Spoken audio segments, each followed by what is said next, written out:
저는 결혼을 하고 부부싸움을 많이 하지 않았습니다. 믿으십니까?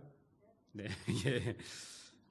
초반에는 여러 부분에서 다툼이 분명히 있었습니다. 뭐 이것저것 다투는 것도 많았지만 결혼 생활을 오래 하면 오래 할수록 점점 더 다툼이 없어지는 것 같습니다. 왜 그럴까 생각해 보니까 같이 사는 그 연수가 길어지면 길어질수록 서로가 서로의 그 화나는 지점을 알게 되는 것이죠. 그러니까 남편인 저로서는 부인이 언제 나에게 임박한 심판을 내리는지 제가 이렇게 그 임계점을 알게 되는 것이죠. 그리고 그 임계점이 넘어갈 때쯤 회개하는 것이죠. 그리고 용서를 구하는 것입니다. 그러니 싸울 필요가 없는 것입니다. 네. 신혼 초기에는 자존심이 있어서 쉽지 않았습니다. 뭐 화낼 거면 내봐라 뭐 이러고 제가 집을 나가기도 했고, 그래서 막 화를 냈는데 지금은 그렇지 않습니다. 시간이 지나면서 진짜 지혜로운 것은 그 심판에 대비하는 삶이라는 것을 결혼 생활을 통해서 제가 잘 알게 되고, 그러니까 자연적으로 싸움이 일어나지 않는 것입니다. 모르겠습니다. 오늘 이렇게 설교해서 집에 가서 싸울지도 모르겠지만, 아무튼 뭐 다른 가정은 어떤지 모르겠지만 별로 싸움을 하지 않는 것 같습니다. 이처럼 경고와 같은 신호가 우리 삶의 곳곳에 올 때가 있습니다. 지혜로운 사람들은 그 신호를 잘 받습니다. 그리고 그 신호를 잘 받아서 자신을 고칩니다. 그리고 바꾸어야 할 것이 있으면 바꾸면 되는 것이죠. 그것이 바로 지혜로운 사람일 것입니다. 하나님께서 아모스를 통해서 여러 가지 경고들을 북이스라엘 사람들에게 주셨습니다. 단순합니다. 그 경고를 듣고 자신들이 지금 하고 있는 일들을 바꾸면 됩니다. 잘못한 것들을 회개하고, 그리고 하나님께 다시 한 번 더 자비를 구하며 심판의 날이 본인들에게 오지 않도록 구하면 되는 것이죠. 그런데 북이스라엘 사람들은 그렇게 하지 않았던 것입니다. 오늘 하나님께서 아모스에게 네 번째 환상을 보여주십니다. 첫 번째로 우리가 살펴볼 것은 환상의 내용입니다. 오늘 본문을 보면요, 하나님께서 아모스에게 여름 과일 한 강주리를 보여주게 됩니다. 여러분 2절에 보십시오. 그가 말씀하시되 아모스야 내가 무엇을 보느냐? 내가 이르되 여름 과일 한 강주리이다 하매 여호와께서 내게 이르시되 내 백성 이스라엘의 끝이 이르렀은즉 내가 다시는 그를 용서하지 아니하리니. 그럼 여기서 아모스가 하나님께 대답한 여름 과일이라는 이 단어를 원문에서 찾아보면 카이츠라는 단어를 사용하고 있습니다. 아모스가 오늘 본문에서 여름 과일을 카이츠라고 말했습니다. 하나님께서는 바로 그 뒤에 내 백성 이스라엘의 끝이 이르렀다라고 말합니다. 그런데 여기서 끝이라는 단어는 캐츠입니다. 여름 과일이라는 단어가 카이츠고 끝이라는 단어가 캐츠입니다.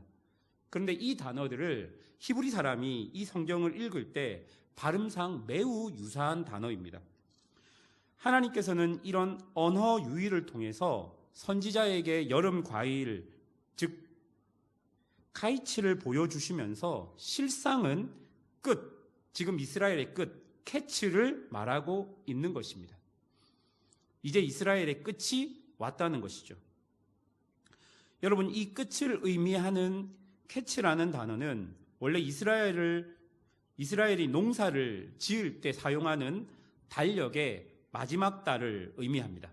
그러니까 농사 달력의 마지막 달은 추수의 때를 의미하는 것이거든요. 이스라엘의 악행이 과일이 익어가는 것처럼 무르익었고, 이제 농부가 익은 과일을 추수하듯이 하나님께서는 이스라엘의 악행을 직접 심판하시겠다라는 의미가 이 여름 과일을 보여준 하나님의 그 환상의 내용인 것입니다. 이스라엘 사람들은 추수를 위한 캐츠, 그러니까 마지막 달이 되면 언제든지 추수할 수 있도록 모든 준비를 마칩니다.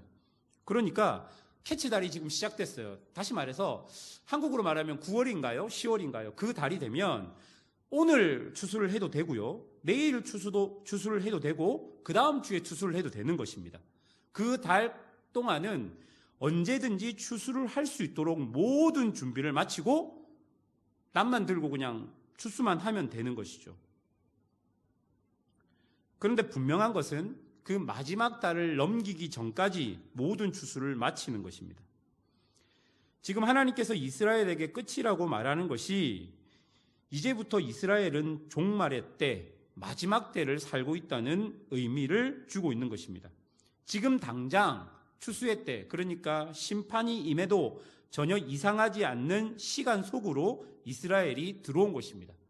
지금 여름 가일 하나를 보여주면서 하나님은 아모스에게 이스라엘이 지금 마지막 시간에 다다랐다. 지금 이제 마지막 때다. 내가 지금 불을 내려서 심판을 해도 너희는 아무 말 할 수 없을 정도로 그 마지막 시간이다. 라는 것을 보여주고 있는 것입니다. 여러분, 마태복음 25장을 보면 열처녀 비유가 나옵니다. 여기에 보면요, 기름을 준비한 슬기 있는 자들과 기름을 충분히 준비하지 못한 미련한 자들이 나옵니다. 신랑이 오고 기름이 부족하여 미련한 자들이 기름을 사러 갔을 때 신랑이 오고 혼인잔치의 문이 닫혀 버렸습니다. 여러분, 여기서 미련한 자들의 문제는 이미 혼인잔치가 시작되고 있는 그 가정 속에서 신랑이 오는 것을 준비하지 않았다는 것입니다. 혼인잔치가 이미 시작되었습니다. 그 혼인잔치에 참여한 사람들이 준비를 하지 않은 것이죠. 지금 이 미련한 자들은 혼인잔치 전 준비 시간에 있는 것이 아니라 지금 혼인잔치에 있는 것입니다. 마지막 그 때에 있는 것입니다. 그러니까 이 마지막 때를 준비하지 않은 것은 온전히 그 사람의 책임과 몫이 되는 것이죠. 여러분, 이런 맥락에서 오늘 본문을 우리가 보아야 합니다. 하나님은 지금 이스라엘을 향해서 마지막 때다라고 이야기하고 있습니다. 이제 혼인잔치의 하이라이트가 되는 신랑이 오는 것을 맞을 준비를 하며 언제든지 지금 즉시 마지막 때 신랑이 와도 아무 문제 없도록 여러 가지 것들을 준비해야 하는 것이죠. 없으면 빨리빨리 마련해야 되는 것이죠. 그런 것처럼 지금 이스라엘은 마지막 때가 왔는데 그것이 준비되지 않은 것입니다. 언제 딱 심판의 날이 임할지 모르니 언제나 그 날을 준비하며 하나님 앞에 설 그 때를 기억하며 준비하고 있으라 라고 이야기하는 것입니다. 여러분, 오늘 우리가 찬양했던 것 중에 그날이 도적같이 이를 줄 너희는 모르냐, 그 찬양이 딱 오늘 본문에 말씀하고 맞습니다. 마지막 때입니다. 언제든지 와도 이상할 것이 하나도 없을 마지막 때라고 하나님께서 지금 아모스에게 환상을 보여주는 것이죠. 그런데 여러분, 우리는 2절, 오늘 본문 2절을 보면서 우리가 알아야 하는 하나님의 마음을 보아야 합니다. 하나님께서 이스라엘을 그냥 심판하는 것이 목적이었다면 이렇게 마지막 때가 왔다라고 말하며 경고하고 그들에게 경각심을 주지 않을 것입니다.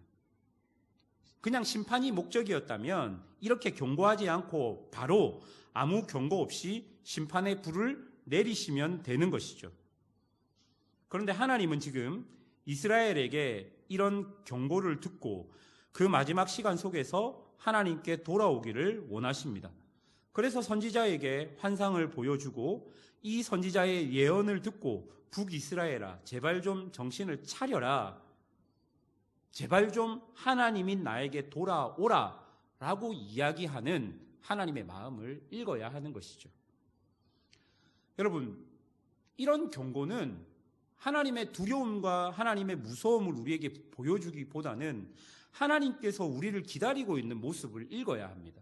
하나님께서 야, 너 마지막 때야. 너 지금 돌이켜야 돼. 그래야지 너는 살 수 있어. 라고 계속 이스라엘에게 이야기하는 것은 그 이스라엘이 돌아오기를 원하시는 하나님의 마음이 그 안에 그대로 있는 것을 우리가 알아야 되는 것이죠. 여러분 신앙생활을 하면서 이런 경고의 음성들이 우리에게 들릴 때가 있습니다. 여러분 신앙생활을 하면서 내가 이러면 안 되지 라는 순간이 있지 않습니까? 이렇게 살면 안 되지, 이렇게 살면 하나님께서 나에게 벌하실 건 아닐까라는 그런 마음들이 언뜻 들 때가 있을 것입니다. 여러분의 어떤 죄악된 행동이나 어떤 신앙생활에서 오는 어떤 행동들이 부족할 때 그런 마음들이 들 때가 있을 것입니다. 여러분 그런 마음이 드는 이유는 무엇일까요?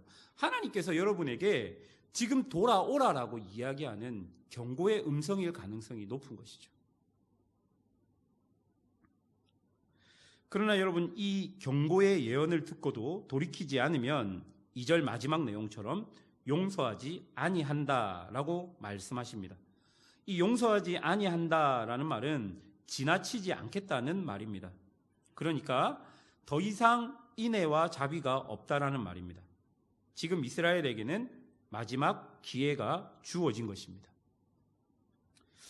사랑하는 여러분, 지금 우리는 마지막 때를 살고 있습니다.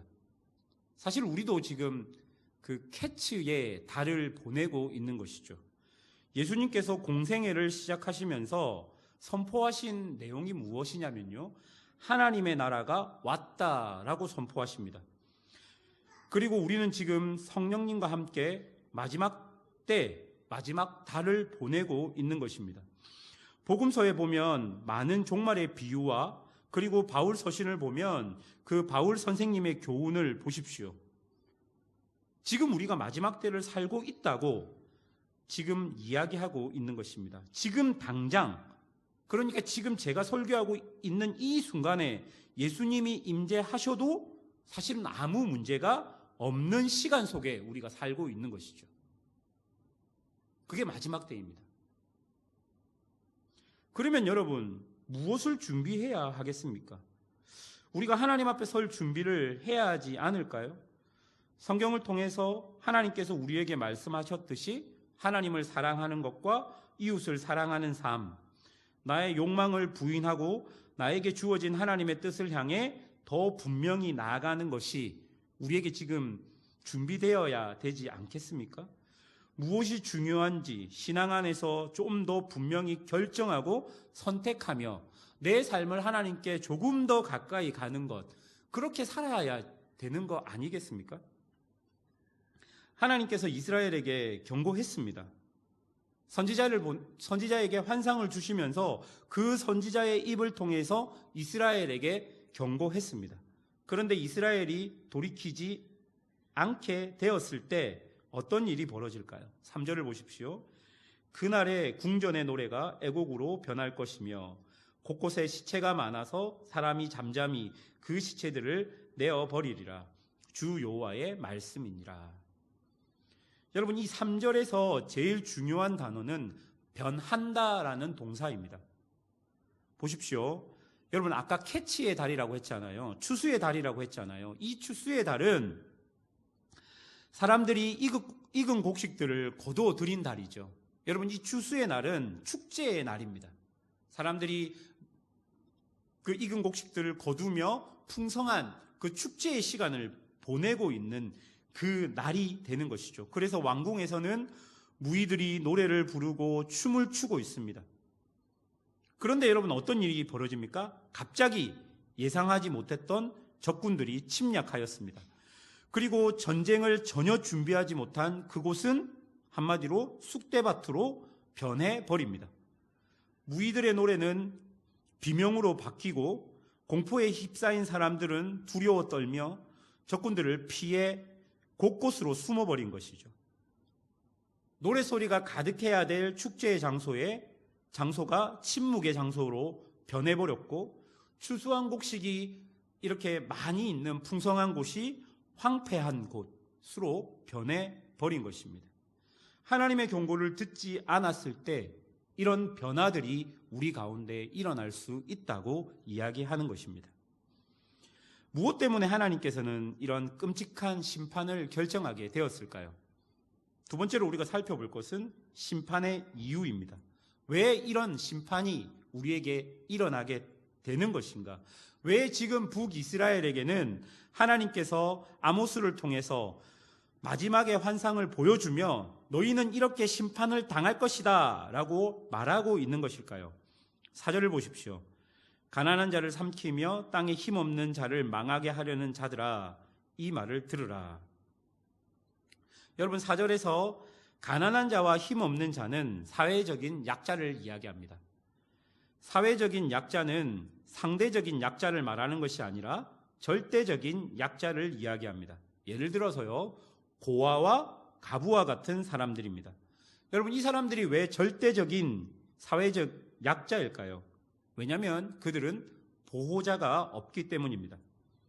보호자가 없다는 것은 어떤 의미냐면요, 어떤 사람이 이런 사람들을 괴롭힙니다. 그리고 나쁜 일을 저지릅니다. 그런데 이 사람은 그 나쁜 일을 당하고도 보복할 수 없는 것이죠. 그렇게 나쁜 일들을 막 이유 없이 당하는데 보호받을 수 없는 것이죠. 그냥 당할 수밖에 없는 사람들. 여러분, 그런 사람들이 절대적인 약자입니다. 오늘 4절에서 가난한 자, 그리고 땅에 힘없는 자, 바로 이런 자들이 절대적인 사회적 약자를 이야기하는 것입니다. 그래서 여러분, 정상적인 사회일수록 이런 절대적인 약자를 위해 여러 가지 사회 보장 제도와 안전장치들을 만들어 놓은 것이죠. 여러분, 율법의 기초 또한 바로 이런 사회적인 약자들이 최소한의 보호를 받을 수 있도록 하는 것입니다. 여러분, 율법을 보면요, 정말 여러 가지 이렇게 지켜야 될 것이 있는데 그 저변에 깔린 가장 중요한 것은 그 율법이 통치하는 그 공동체 안에서 엄청난 사회적인 약자도 최소한의 삶에 보호를 받으며 살아갈 수 있도록 만들어 놓은 것이 율법의 기조인 것이죠. 그런데 여러분, 사회가 타락했습니다. 사회가 타락했다는 것은 무엇을 의미하냐면요, 마땅히 보호받아야 할 사람이 보호를 받지 못하는 것입니다.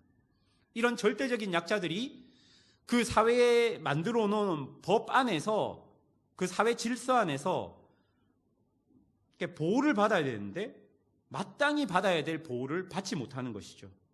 그리고 이런 절대적인 약자를 보호해야 할 책임이 있는 그 권력자들 혹은 사회 안을 구성하고 있는 사람들이 오히려 이 사람들을 더 짓밟게 되는 것입니다. 4절 처음에 보면 삼키며라는 동사가 있는데요, 가난한 자를 삼키며 할 때 이 삼키며라는 동사는 밟다라는 의미입니다. 그러니까 가난한 자를 삼키며라는 이 의미는 가난한 자를 발로 밟는 것입니다. 여러분, 4절을 통해 우리가 예측할 수 있는 그 시대의 모습은 한마디로 약육강식의 모습입니다. 하나님께서 인간에게 이성을 주셨습니다. 그리고 은혜를 주셨습니다. 그래서 인간으로 하여금 중요한 가치들을 지키면서 함께 살아갈 수 있도록 하셨습니다. 인간은 사랑과 공의와 인권과 평화와 생명을 존중할 수 있는 그 존재로서, 하나님의 형상으로서 하나님께 특별한 것을 부여받은 그런 존재입니다. 그런데 인간의 타락은 기본적으로 인간이 지켜야 할 최소한마저 무너뜨린 것이죠. 사회적 책임을 힘을 다해 지켜야 하는 힘 있는 사람들로부터 이 사람들이 자기가 생각할 때 합리적인 이유를 내세워서 자신의 욕망을 정당화하고 그것이 점점 다른 사람에게도 퍼져서 이제는 악한 것이 하나도 이상하지 않는 사회가 되어버린 것입니다. 이게 지금 악한 사회인 것이죠. 4절에 가난한 자를 삼키며 땅에 힘없는 자를 망하게 하는 그 사회가 바로 이런 사회입니다. 위에서부터 썩은 것입니다. 사회를 지켜야 될 권력이 있는 자들부터 그들이 그 힘없는 자들을 이렇게 밟을 때 그냥 밟는 것이 아니라 합리적인 이유를 대고 밟습니다. 내가 이렇게 해야지 이 사람들이 더 강하게 자라날 거야, 이런 이유들요. 사회적인 약자들에게 부당한 일을 저지르면서 자기 안에서 합당한 이유를 찾아냅니다. 이렇게 힘든 시간이 있어야지 이들이 잘 살아가게 될 거야. 그런 합당한 이유를 대면서 자기 자녀에게는 그렇게 하지 않는 것이죠. 합리적인 이유로 자신의 욕망을 정당화합니다. 사회 지도층이 그러니까 바로 그 밑에 있는 중산층들도 그렇게 합니다. 그리고 바로 그 밑에 있는 서민들 중에 조금 더 힘 있는 사람들도 그렇게 합니다. 그러면 어떻게 되겠습니까? 절대적인 사회적 약자들은 너무 많은 사람들로부터 그런 취급을 당해버리는 것이죠. 어떻게 이 사람들이 사회 안에서 살아갈 수 있겠습니까? 그리고 그런 사회는 어떤 모습이겠습니까? 모든 기준이 다 흩어져 버리고 다른 사람을 통해서 나의 욕망을 채우는 것이 사회적인 질서가 되어버린 그런 사회가 아니겠습니까? 내가 지금 악을 행했는데도 그것이 하나도 이상하지 않는 그런 사회가 되어버린 것입니다. 그리고 사람들은 생각할 것입니다. 나만 아니면 돼. 나만 아니면 돼. 우리 자녀만 아니면 돼. 그리고 어떻게 합니까? 그렇게 피해를 당하지 않기 위해서 더 많은 사람을 짓밟아도 아무 책임을 안 져도 되는 그 위치까지 올라가기 위해서, 그런 강자의 반열 속으로 올라가기 위해서 노력하지 않겠습니까? 합리적인 죄를 짓기 위해서 욕망의 줄을 타고 사회 안에서 더 높은 곳으로 올라가는 것이죠. 그리고 피라미드 꼭대기에서 저기 피라미드 아래에 있는 사람을 밟아도 아무런 사회적 책임과 문제가 되지 않는 그런 사회가 바로 지금 이 북이스라엘의 사회입니다. 여러분, 5절, 6절은 이런 사회가 구체적으로 이런 사회에서 어떤 일이 벌어지고 있는지를 우리에게 보여주는데요. 5절, 6절을 한번 보십시오. 너희가 이르기를 월삭이 언제 지나서 우리가 곡식을 팔며 안식일이 언제 지나서 우리가 밀을 내게 할꼬 에바를 작게 하고 세계를 크게 하여 거짓 저울로 속이며 은으로 힘없는 자를 사며 신 한 컬레로 가난한 자를 사며 찌꺼기 밀을 팔자 하는도다. 여러분, 정말 끔찍하지 않습니까? 그런 약육강식이 일반화된 사회에서 지금 일어나는 모습이 바로 이런 모습입니다. 여러분, 먼저 한번 자세히 한번 보십시오. 월삭과 안식일이 나옵니다. 월삭이라는 것은 그 달의 시작을 이야기합니다. 안식일은 주의 시작을 이야기합니다. 이스라엘이 이런 절기를 지키는 이유는 자신의 삶의 전부를 하나님께서 주신 것임을 믿고 하나님과 자신의 관계, 그러니까 언약 관계를 상기시키기 위해서 이런 월삭과 안식일을 지켰습니다. 그들은 월삭과 안식일을 지내면서 자신의 생명이 하나님께 있음을 고백했고 이 땅에서 하나님의 말씀을 따라 사는 것이 정말 복된 삶이라는 것을 고백했습니다. 그리고 월삭과 안식일을 지나면서 자신의 욕망을 절제하고 하나님 앞에서 거짓된 것들이 있다면 자신의 것들을 무너뜨렸습니다.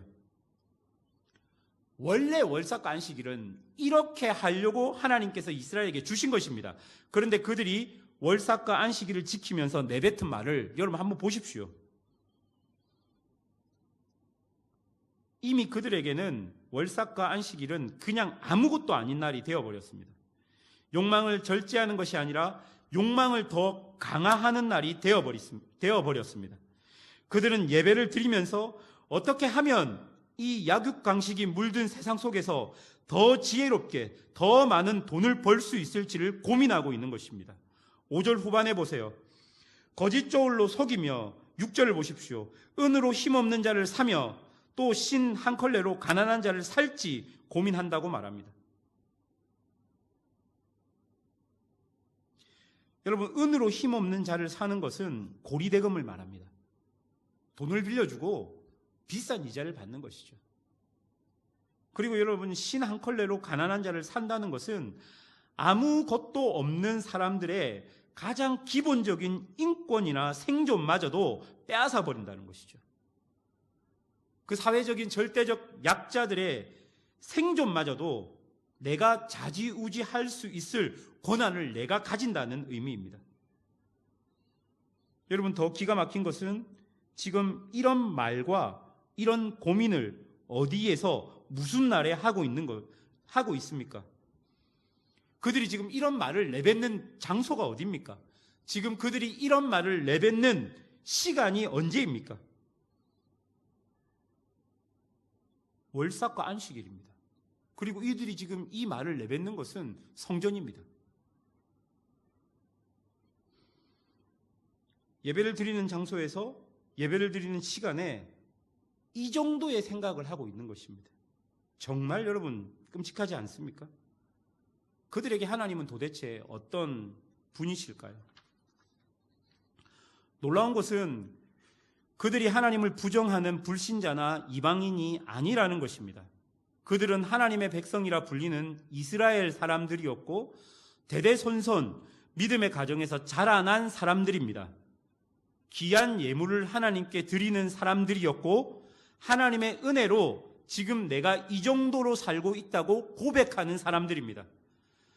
분명히 제사장들과 친했을 것이고 모든 절기 예배는 빠짐없이 참석했을 것입니다.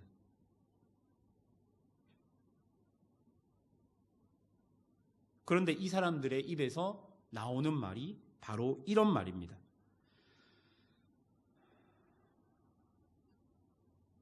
사랑하는 여러분, 하나님을 믿는 믿음이, 우리가 하나님을 믿고 있다는 이 믿음이 부당하고 불의한 사회 속에서 약육강식이 시대 정신이 되고 물질 만능과 무한 경쟁이 자연스러움이 되어버린 이 세상 속에서 우리가 그것에 적응하지 못하고 불편하게 만드는 역할이, 그런 역할을 우리 믿음이 해야 하는 것입니다, 여러분. 여러분, 그런 믿음이 살아있는 믿음이에요. 약육강식과 물질 만능과 무한 경쟁이 시대 정신이라고 거기에 너무 잘 적응해버리면 우리의 믿음이 어디 있는지를 우리가 좀 살펴보아야 한다는 것이죠. 그리고 그런 것이 교회 안에도 많이 들어와 있을 수 있다는 것입니다.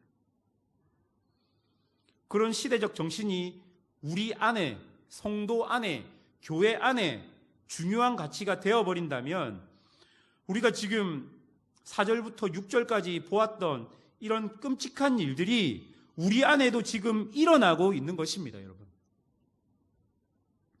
내가 듣고 있는 설교가 내가 부당하게 벌어들인 돈을 불편하게 만들어야 하고, 내가 하나님께 드리는 기도와 찬양이 나를 변화시켜 세상 속에서 그 가치에 적응하지 않고 하나님의 가치로 세상을 살아갈 수 있는 용기로, 힘으로 나타나야 하는 것입니다. 여러분, 이 세상 속에서 우리가 불편함을 느껴야 한다는 것이죠. 우리가 지금 예배를 드리고 지금 우리가 말씀을 듣고 있으면서 내 삶에서 지금 부당하게 이익을 얻은 그 물질, 그리고 내 안에 있는 부정한 모습들, 그것들이 내 안에 불편함으로 다가와야 된다는 것입니다. 예배당 안에서 주일 예배를 드리면서 어떻게 하면 불로소득을 올릴까? 어떻게 하면 내가 돈을 더 잘 벌까? 하나님이 나를 도와주셔서 내가 더 강력하게 좀 돈을 잘 벌면 어떨까? 이런 생각을 하는 것조차가 하나님 앞에서는 거짓된 예배 모습일 가능성이 높다는 것입니다. 여러분은 세상을 살면서 얼마나 불편함을 느끼십니까? 여러분이 믿음의 사람으로서 정말로 여러분 안에 일어나는 일들, 여러분 주변에서 일어나는 일들, 우리 사회 안에서 일어나는 일들, 우리 교회 식구들이 당하는 그런 일들에 얼마나 많은 불편함을 느끼고 계십니까? 여러분, 그냥 말씀을 들으면서 좋은 말씀이네, 그냥 이렇게 지나가시면 안 된다는 거예요. 지금 우리는 마지막 때를 살고 있어요. 이스라엘 사람들이 왜 이런 예언을 듣고도 하나님께로 다시 돌이키기가 어려울까요? 그들은 지금 풍성함이 주는 거짓에 속고 있기 때문입니다. 풍성함이 주는 거짓에 속고 있기 때문입니다. 지금 아모스가 예언하고 있는 시기는 북이스라엘이 굉장히 풍성했던 시기입니다. 국내외 정치적으로 안정이 되고, 그러니 당연히 무역이 활발해져서 경제가 좋았던 시절입니다. 이렇게 나라가 풍성하니까 자신들이 지금 하나님 앞에 올바로 서 있다고 착각하고 있는 것입니다. 풍성함이 주는 거짓에 속고 있는 것입니다. 여러분, 풍성함은 하나님이 주시는 축복일 수는 있지만 꼭 그런 것만은 아닙니다. 풍성함이 주는 거짓이 분명히 존재합니다. 내가 하나님 앞에서 죄를 지었는데 풍성함이 더해지거나 풍성함이 유지된다면 미안하지만 그것은 축복이 아니라 저주입니다. 왜냐하면 그 풍성함으로 나는 내 죄를 더 보지 못할 것이기 때문입니다. 하나님은 분명히 그들의 이런 실제적인 모습을 고발하셨습니다.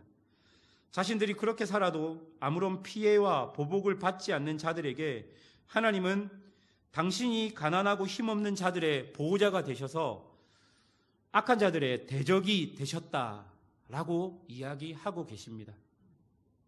여러분, 이렇게 하나님께서 직접 그들의 보호자가 되셔서 악한 자들의 대적이 되었을 때 어떤 일이 벌어지게 될까요? 세 번째로 우리가 살펴볼 것은 심판의 결과입니다. 7절을 보십시오.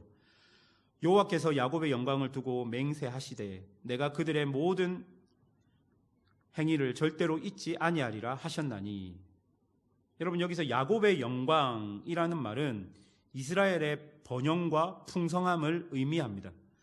그러니까 하나님께서는 지금 이스라엘 사람들이 약자들을 짓밟아 누리는 번영과 풍성함, 그리고 거짓과 타락으로 누리고 있는 번영과 풍성함을 절대로 잊지 않겠다라고 이야기하고 있는 것입니다. 이런 풍성함을, 일부 사람들이 이런 풍성함을 누리기 위해서 그들로 인해서 피해받고 고통받는 자들이, 그 자들의 고통을 하나님께서는 절대 잊지 않겠다라고 이야기하고 있는 것입니다. 하나님은 이스라엘이 완전히 멸망할 때까지 거짓으로 쌓은 그 풍성함을 완전히 무너질 때까지 심판을 멈추지 않겠다 말씀하고 계시는 것이죠. 여러분, 어떤 심판일까요? 8절을 보십시오. 제가 세번역 성경으로 읽어드리겠습니다. 그들이 이렇게 죄를 지었는데 어찌 땅이 지진을 일으키지 않겠으며 어찌 땅 위에 사는 자들이 모두 통곡하지 않겠느냐. 온 땅이 강물처럼 솟아오르다가 이집트의 강물처럼 불어나다가 가라앉지 않겠느냐. 여러분, 하나님의 심판을 하나님께서 지금 이야기하면서 어떤 이야기를 하시냐면요, 사람들이 살아가는 삶의 가장 기본적인 기반이 되는 땅을 심판하시겠다 말씀하시는 것이죠. 지진과 같은 자연재앙, 창조주의 역사가 일어나는, 그러니까 인간의 영역을 벗어난 신적인 영역으로 하나님께서 그들을 심판하시겠다 말하는 것입니다. 여러분, 이런 심판 앞에 인간은 아무것도 할 수 없습니다. 인간이 지진을 이기기 위해 건축기술과 과학기술을 아무리 발달시켜도 단 몇 초만 그 지진이 흔들어 버리면 그 모든 것을 무너뜨릴 수 있는 것이죠. 인간은 자연재앙 앞에, 인간은 한없이 연약합니다. 창조주의 그 심판 앞에 인간은 아무것도 할 수 없는 것입니다. 인간이 100% 정확하게 예측할 수 있는 것도 없고 막을 수 없는 심판을 하나님께서 주시겠다 이야기하고 계시는 것입니다. 또한 땅은 하나님과 이스라엘이 맺은 언약의 증거입니다. 하나님께서는 이스라엘에게 언약을 세우시고 그들에게 땅을 주시겠다 약속하셨습니다. 그리고 이스라엘은 그 땅을 정복함으로써 그 땅은 하나님의 언약의 증거가 되었습니다. 그런데 하나님은 그 땅을 흔들어 버리겠다 이야기하십니다. 다시 말해서 언약의 증거를 흔들어 버리겠다 이야기하시는 것이죠. 적과 꿀을 내던 땅이 사람들의 통곡 소리로 가득 찬 곳으로 변해 버렸습니다. 창조주의 권능이 심판으로 우리에게 적용되면 한마디로 공포 그 자체가 되어버립니다. 9절에 보십시오. 대낮에 땅이 깜깜하게 될 것이며 10절에 보면 사람들이 가장 중요하게 생각하던 모든 것들이 변하게 됩니다. 그리고 독자들이 죽음을 맞이하게 된다라고 기록합니다. 마치 출애굽 때 하나님께서 직접 바로를 대적하여서 흑암이 땅을 덮고 독자들이 죽음을 당했던 것처럼 이제 하나님께서 이스라엘의 대적이 되어 이런 창조주의 놀라운 능력, 전능주의 놀라운 능력을, 그 진노를 이스라엘 안에 쏟아내시겠다 말씀하고 있는 것입니다. 아무도 막을 수 없습니다. 그 누구도 피할 수 없습니다. 그 누구도 예측할 수도 없습니다. 그런 창조주의 능력을, 창조주의 진노를 그들 안에 쏟아붓겠다 말씀하고 계시는 것이죠. 사랑하는 여러분, 이런 심판이 우리에게 임하지 말아야 하지 않겠습니까? 매주일 설교를 듣고 절기를 지키는 자들도 거짓을 버리지 않고 탐욕을 버리지 않으면 하나님의 대적이 될 수밖에 없다는 것을 기억하십시오. 나의 삶에서 실제적인 변화가 일어나지 않으면 그 어떤 종교 행위도 나에게는 그저 울리는 꽹과리가 될 뿐입니다. 우리가 지금 하고 있는 이 종교 행위라고 말할 수 있는 이것이 정말로 우리의 마음과 우리의 심령을 담아서, 그리고 우리 안에 실제적인 변화들로 일어나지 않으면 우리 또한 월삭과 안식일에 우리의 욕망을 채우는 일들을 이 종교 행위를 통해서 하고 있는 것일 수 있다는 것입니다. 여러분, 또 어떤 심판이 일어날까요? 11절을 보십시오. 주 여호와의 말씀이니라. 보라, 날이 이를지라. 내가 기근을 땅에 보내리니 양식이 없어 주림이 아니며 물이 없어 가람이 아니요 여호와의 말씀을 듣지 못한 기갈이라. 여러분, 여기서 기갈, 갈함 이런 단어들, 특별히 이 중간에 나오는 갈함이라는 단어는 죽음을 앞둔 상태를 이야기합니다. 한 방울의 물이 없어 목이 말라 죽기 직전의 고통을 의미하고 있는 것이죠. 그런데 본문에서 이 가람은 하나님의 말씀이 없어 느끼는 고통을 이야기합니다. 12절을 보십시오. 사람이 이 바다에서 저 바다까지, 북쪽에서 동쪽까지 비틀거리며 여호와의 말씀을 구하려고 돌아다녀도 얻지 못하리니. 어떤 사람이 그 말씀의 가람을 느끼고 하나님의 말씀을 찾으려고 온 사방을 다닙니다. 그런데 하나님의 말씀을 찾을 수 없습니다. 여러분, 이게 심판입니다. 하나님의 말씀이 사라져버린 것입니다. 하나님의 말씀이 없다라는 것은 하나님의 말씀을 똑바로 분명히 전하는 사람이 없다라는 의미입니다.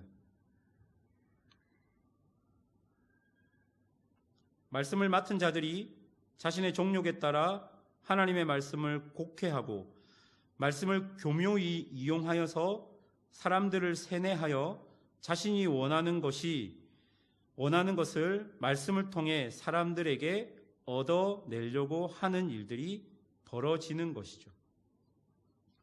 이게 말씀이 없는 것입니다. 말씀을 전하는 사람이 없다라는 의미입니다. 이런 일이 벌어지면 교회를 다니고 말씀을 듣는 것 같지만 그 왜곡된 말씀이 우리를 채워줄 수 없는 일들이 벌어지게 됩니다. 그리고 더 나아가서 이렇게 변질된 말씀은 아까 우리가 4절에서 6절까지 봤듯이 사람의 정욕을 강화시켜서 하나님이 원하시는 변화가 아니라 그와 정반대로 변화하게 만드는 것입니다. 여러분, 하나님의 말씀을 전하는 사람이 없다. 여러분, 이게 심판입니다. 여러분, 이 땅에 목사들이 얼마나 많습니까? 그렇죠? 이 땅에 신학교들이 얼마나 많습니까? 그런데 여러분, 말씀을 전하는 자들이 사라지고 있는 현실을 우리가 보고 있습니다. 정욕에 물든 말씀들이 판을 치고 있고 사람들이 듣기 좋아하는 말씀으로 사람들이 모이기 시작합니다. 하나님의 말씀을 사모하기보다는 하나님의 말씀을 통해서 자신의 정욕을 강화시키는 말씀을 따라 사람들이 움직입니다. 여러분, 아모스 설교를 준비하면서 한편으로 생각해 보았습니다. 사람들이 왜 아모스의 그 예언을 듣지 않았을까?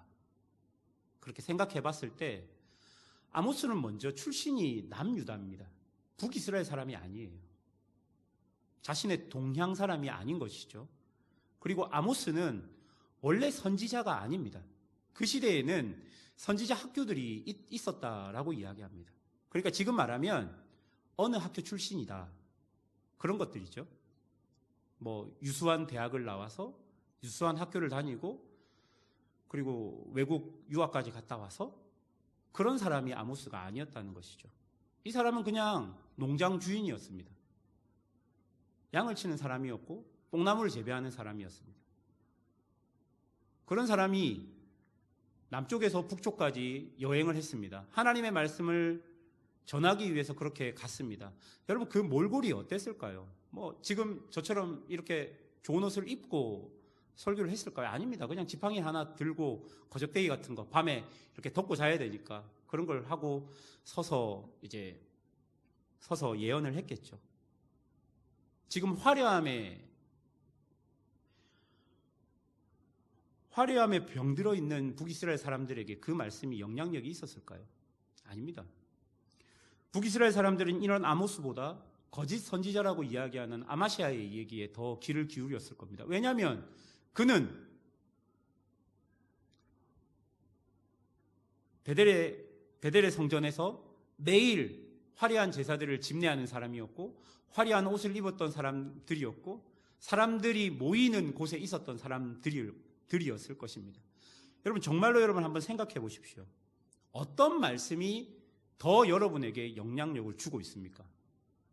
조금 본질적으로 직접적으로 비교해 보면 큰 교회 목사님들이 하는 말씀이 여러분에게 영향력을 더 주고 있습니까? 아니면 정말로 이 말씀이 해석되어지는 그곳에 우리가 더 관심이 있는지 한번 생각해 보아야 합니다. 이 목사님은 어디까지 공부하셨다 하더라, 외국 유학파라 하더라, 여기에 우리가 집중한다면 지금 우리 안에도 이러한 일들이 벌어질 수 있는 것입니다. 말씀을 전하는 사람들이 사라져 버렸습니다. 설교자는 교회와 함께 성장합니다. 설교자는 성도들과 함께 성장합니다. 그런데 설교자가 없다는 것은, 말씀을 전하는 사람이 없다는 것은 그 말씀을 들을 사람이 없다는 것과 똑같습니다. 우리가 좀 심각하게, 진지하게, 정말 본질적으로 한번 생각해 보아야 되는 것입니다. 여러분, 말씀이 없다는 것의 또 다른 의미는 말씀이 선포되었지만 말씀을 들을 귀가 없는 것을 말합니다. 이사야 6장 9절에 이렇게 말합니다. 여호와께서 이르시되 가서 이 백성에게 이르기를 너희가 듣기는 들어도 깨닫지 못할 것이요 보기는 보아도 알지 못하리라 하여. 아무리 말씀이 선포되어도 자신의 길을 막아버리고 4절부터 6절까지와 같은 마음을 품고 말씀을 대한다면 결국 가람이 더해져서 나를 죽여버리게 될 것입니다. 사랑하는 여러분, 올바르게 선포되어지는 말씀이 중요합니다. 하나님의 말씀을 순전하게 증거하는 교회가 필요하고 그런 목회자들이 필요합니다. 세련되게 사람들이 듣고 싶어하는 말씀이 아니라, 듣기 불편하지만 사람들이 듣고 싶어하지는 않지만 우리에게 꼭 필요한 말씀이 선포되어야 합니다. 또한 성령님의 은혜로 그 말씀이 잘 들리고 그 말씀이 내 속을 운동하며 살아있는 하나님의 숨결과 같은 말씀이 내 영에서 호흡하게 해야 하는 것입니다. 그래야지만 우리는 말씀이 없는 기가를 극복할 수 있고 그런 일들을 당하지 않을 수 있는 것입니다. 여러분, 계속해서 내 영혼에 말씀이 없으면, 내 영혼에 계속해서 가람이 더해지면 어떤 일이 벌어지냐면요, 13절을 보십시오. 그날의 아름다운 처녀와 젊은 남자가 다 갈아여 쓰러지리라. 아름다운 처녀와 젊은 남자는 인생에서 가장 멋지고 건강할 때를 의미합니다. 인생에서 가장 건강할 때, 말씀이 없어서 다 쓰러지고 14절 마지막에 보면 다시 일어나지 못하리라 라고 말합니다. 하나님의 심판의 결정타는 하나님께서 말씀을 감추어 버리는 것입니다. 말씀이 사라지고 말씀이 들리지 않으며 캄캄함 속에서 우왕좌왕 방향을 찾지 못해 결국 회복할 수 있는 소망조차 사라지게 되는 것. 이게 심판의 결정타입니다. 사랑하는 여러분, 말씀을 맺겠습니다. 오늘 말씀을 준비하면서 되게 마음이 좀 무거운 시간들을 보내었습니다.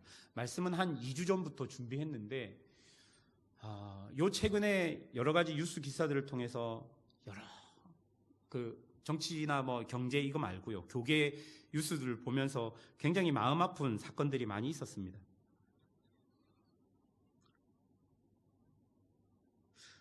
우리는 지금 마지막 때를 살고 있습니다. 이미 과일이 주렁주렁 달리고 추수할 때가 다 된 것 같습니다. 언제 추수할지 아무도 모르지만 지금 바로 그 시간이 되어도 우리는 그 추수의 축제에 참여할 수 있도록 준비가 되어 있어야 할 것입니다. 아직 그 시간이 되지 않는 것은 우리에게 소망과 희망이 있다는 것입니다. 내가 좋아하는 말씀, 듣고 싶어하는 말씀과 나에게 필요한 말씀 등을 통해서 내가 어떻게 변화되어야 하는지, 어떻게 살아가야 하는지 정말 면밀하게 고심하고 생각하며 나에게 주어진 이 시간을 은혜로 보내야 할 것입니다. 창조주의 심판이 우리에게 다가와서 우리의 삶의 기반을 흔들고 우리가 어떻게 할 수 없는 상황 속에 놓이게 되고 말씀이 사라질 때, 그럼에도 불구하고 하나님의 백성들은 하나님을 보고 하나님을 붙들고 그 모든 시간을 견뎌내어야 할 것입니다. 사랑하는 여러분, 우리에게 은혜가 필요합니다. 우리에게 하나님의 자비하심과 인애하심이 필요합니다. 그리고 좀 진지하게 내 안에서 내가 지금 내 신앙을 한번 좀 바라보아야 합니다. 평가해 보아야 합니다. 난 정말 하나님을 믿고 있는가? 내가 믿고 있는 하나님은 정말로 성경이 말하는 하나님이 맞는가? 난 지금 예배를 통해서, 나는 지금 기도를 통해서, 나는 지금 이 말씀 듣는 이것을 통해서 내 믿음이 어디로 향하고 있는가? 여러분, 이게 정말 우리에게는 중요한 것입니다. 만약 우리 안에 부족함이 있다면 돌이키시면 됩니다. 깨달으면 됩니다. 하나님의 말씀에 붙들리면 됩니다. 다시 하나님의 말씀 앞에 서서 우리 안에 거짓된 것들이 있다면 그것을 발견하고 하나님께 나아가면 됩니다. 그래서 말씀이 내 안에 들어와 나를 붙들고 나를 끌고 가는 그런 경험을 하면 되는 것입니다. 그렇게 되면 심판 중에도 하나님께서 긍휼을 우리에게 부어 주실 것입니다. 하나님의 말씀을 들으십시오. 그리고 기도하십시오. 그리고 그런 말씀과 기도가 우리의 삶을 더욱더 하나님께 가까이 가도록, 변화시키도록 우리의 모든 것을 다 하나님 앞에 내어드리며 집중하며 살아가십시오. 그것이 오늘 말씀의 교훈입니다. 그렇게 살아가는 믿음의 성도들이 되시기를 주님의 이름으로 축원합니다.